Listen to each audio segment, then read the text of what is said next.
నమస్తే మీడియా మిత్రులందరికీ. నా పేరు హరిగోపాల్ మాదిగ. నేను ఎంఆర్పిఎస్ అనంతపురం జిల్లా అధ్యక్షుని మాన్యశ్రీ మందకృష్ణ మాదిగ గారి నాయకత్వంలో పనిచేస్తూ ఉన్నా. ఈరోజు పత్రికా విలేకరుల సమావేశం ఏర్పాటు చేయడానికి ముఖ్య ఉద్దేశం ఏంటంటే, మొన్నటి రోజున ఇండియన్ గ్యాస్ డీలర్ అయినటువంటి కృష్ణ సార్ గారు టీడీపీ పార్టీలో జాయిన్ కావడం జరిగింది. ఆయన వ్యక్తిగతం, ఆయన ఇష్టపూర్వకంగా టీడీపీ పార్టీలో చేరాలనేటువంటి ఉద్దేశంతోనే ఆయన చేరినారు. ఆయన ఎటువంటి బలంతం లేదని చెప్పేసి ఆయన సార్ చెప్పారు. ఆ జరిగిన కార్యక్రమానికి ఆసరాగా తీసుకొని మా దళిత సోదరులు, వైసీపీలో ఉన్న దళిత సోదరులు నిన్న ఒక ప్రెస్ మీట్ ఏర్పాటు చేయడం జరిగింది. ఆ ప్రెస్ మీట్ యొక్క ఉద్దేశం ఏంటంటే, కృష్ణ సార్ని బలవంతంగా తీసుకెళ్ళి టీడీపీలో జాయిన్ చేయించినారని, అదే రకంగా ఆయన దానికి సమాధానం చెప్పాడు.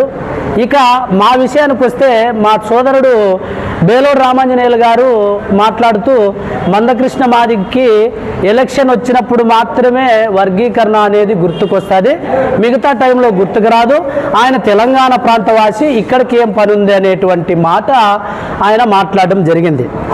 వాళ్ళకి, అక్కడున్న దళిత సోదరులకి ఈ 30 సంవత్సరాల ఉద్యమ చరిత్రలో, ఈ 30 సంవత్సరాల ఉద్యమ చరిత్రలో మందకృష్ణ మాదిగ గారి పోరాటం ఏందో వాళ్ళకి తెలుసు. మందకృష్ణ మాదిగ ఎలాంటి నిర్ణయాలు తీసుకుంటాడో వాళ్ళకి తెలుసు. మందకృష్ణ మాదిగ జెండా పట్టుకొని, మందకృష్ణ మాదిగ ఫోటో పెట్టుకొని, మందకృష్ణ పేరు చెప్పుకొని మీరు ఈరోజు అంతటి వాళ్ళు అయినారనే విషయాన్ని మీరు గుర్తు పెట్టుకోవాల్సినటువంటి అవసరం ఉందని నేను ఈ సభాముఖంగా తెలియజేస్తా ఉన్నా. ఇంకా ఒకటి, మా బేలూరు రామాంజీ మాట్లాడుతూ, దళితులు మరి ఎవరు నమ్మే పరిస్థితిలో లేరు, మేము వైసీపీకి అత్యధికంగా ఉన్నారు, వాళ్ళు బలవంతంగా మమ్మల్ని ఇబ్బంది పెడతారు అనేటువంటి విషయం మాట్లాడడం జరిగింది. ఇక్కడ ఒకసారి మీడియా మిత్రులకు ఒకసారి విజ్ఞప్తి, ఇక్కడంతా ఎంతమంది దళిత లీడర్లు ఉన్నారో ఒకసారి చూడండి, నిన్న జరిగినటువంటి ప్రెస్ మీట్లో ఎంతమంది ఉన్నారో ఒకసారి చూడండి.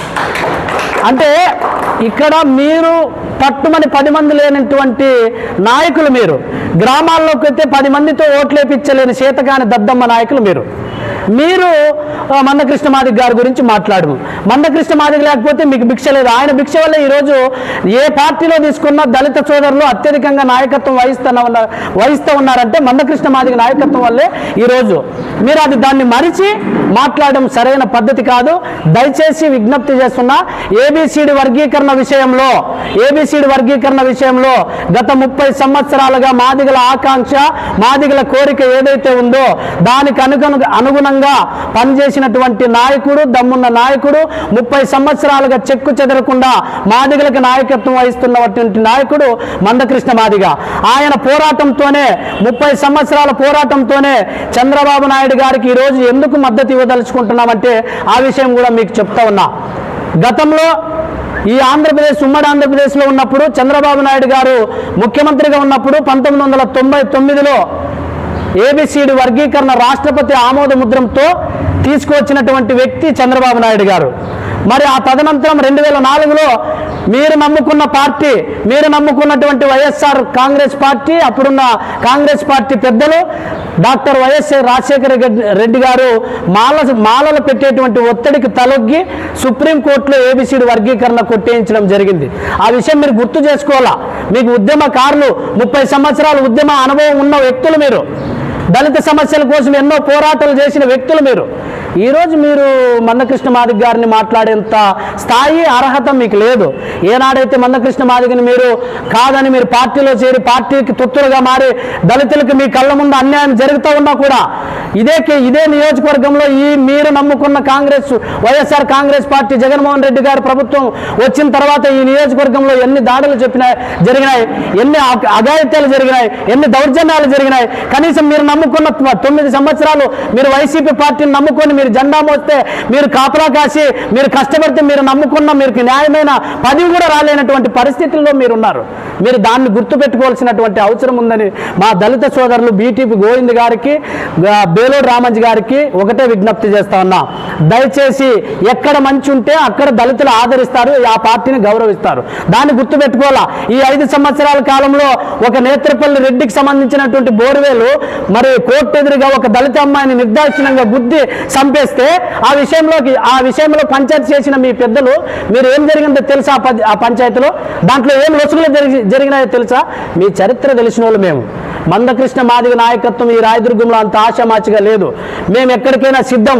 మీరు సిద్ధం అనుకుంటే మేము దాడులకు కూడా తలొగ్గే ప్రసక్తి లేదు. మీ లాంగ్వేజ్లోనే మాట్లాడాలనుకుంటే మాట్లాడగల కెపాసిటీ ఉన్న నాయకులు ఇక్కడ మేము. కానీ ఇక్కడున్న పార్టీ ఈ పార్టీ కార్యాలయం క్రమశిక్షణ కార్యాలయం ఇది. మా నాయకుడు క్రమశిక్షణ గల మందకృష్ణ మాదిగ నాయకత్వంలో పనిచేస్తూ ఉన్నాం. మీ మాదిరిగా అవాకులు చౌకలు పేల్చే నాయకత్వంలో పనిచేయడం లేదు. మేము క్రమశిక్షణ గల నాయకులతోటి పనిచేస్తూ ఉన్నాం. మీరు ఏదన్నా వైఎస్ఆర్సీపీ పార్టీలో మెప్పు పొందాలనుకుంటే, మెట్టుగోవింద్ రెడ్డి మిమ్మల్ని దగ్గరకు తీసుకోవాలనుకుంటే, మీరు ఏదైనా వ్యక్తిగతంగా మీరు పార్టీకో లేదా మీ మన దళితులకి సంక్షేమానికో పాటుపడింది, పోరాటం చేసింది, దాని గురించి చెప్పుకోండి. మీరు మందకృష్ణ మాదిగ గురించి మేము సూట్ కేసులు తీసుకున్నాడు అంటే, నువ్వు మందకృష్ణ మాదిగ సూట్ కేసులు తీసుకుంటే ఆయన ఫోటో పెట్టుకొని, ఆయన జెండా పెట్టుకొని నువ్వెన్ని సూట్ కేసులు తీసుకున్నావు, నువ్వెంత సంపాదించుకున్నావు? మీరందరూ మీ చరిత్ర మీరంతా తెలిసిన వ్యక్తిని నాకు తెలుసు మీది ఏందో అనేది. దయచేసి మీకు విజ్ఞప్తి చేస్తున్నా, ఇది మీరు ఇంతటితో మందకృష్ణ మాదిగ గారిని కానీ ఇక్కడ ఉన్నటువంటి దళిత నాయకుల మీద కానీ మీరు ఇంకొకసారి ప్రెస్ మీట్ల ద్వారా మీ వెనక ఎవరున్నారో ఏందో తెలియదు, కానీ మీ వెనక ఎవరున్నా ఇక్కడ ఎవరు తగ్గే ప్రసక్తి అయితే లేదు. మీకెంతుందో మాకు అంతే ఉంటుంది. దయచేసి మందకృష్ణ మాదిగ గారి గురించి కానీ మా నాయకత్వాన్ని గురించి కానీ ఇంకొకసారి మాట్లాడితే మరి దాని జరగబోయే పరిణామానికి మీరు బాధ్యత వహించాల్సి వస్తుంది. మీ ద్వారా ప్రెస్ మీట్ పెట్టిన వాళ్ళే బాధ్యత వహించాల్సి వస్తుందని ఈ సభాముఖంగా తెలియజేస్తూ, మీ గురించి మాట్లాడాలనుకుంటే, మీ గురించి చెప్పాలనుకుంటే, మీ చరిత్ర ఇప్పాలనుకుంటే ఒక 4 రోజులు ప్రెస్ మీట్లు పెట్టినా కూడా తక్కువ వస్తుంది. దయచేసి అవన్నీ మనం బయటికి తీసుకోవడం సరికాదు. ఎందుకంటే మీరు మాదిగలే, మేము మాదిగలమే. మీ గౌరవం ఎంత అవసరమో మా గౌరవం అంత అవసరమే.